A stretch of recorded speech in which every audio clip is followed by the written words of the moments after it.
മക്കള് വീടിനകത്ത് ഭക്ഷണം കഴിച്ചുകൊണ്ടിരിക്കുമ്പോൾ, നമ്മുടെയൊക്കെ ചെറുപ്പകാലത്ത് നമ്മൾ വീടിനകത്തിരുന്ന് ഭക്ഷണം കഴിക്കുമ്പോ ഒരൽപ്പം ഭക്ഷണം താഴെ വീണ ഭക്ഷണം ഉമ്മയെടുത്ത് പാത്രത്തിലിട്ട് തരും.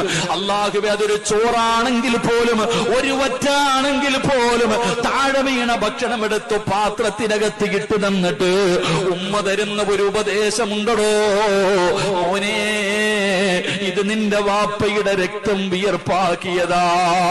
ഇതുപോലെ ഒരു ഉപദേശം ലോകത്താർക്കാടോ തരാൻ പറ്റുക?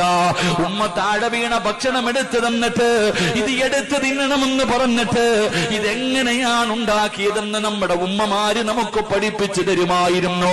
എങ്കിൽ ഈ നിരന്നിരിക്കുന്ന പെണ്ണുങ്ങള് സ്വന്തം മകന് ഒരു പാത്രം ചോറെടുത്ത് കളഞ്ഞാൽ സുബ്ഹാനല്ലാഹ് ഒരു വാക്കെങ്കിലും പറയുമോ?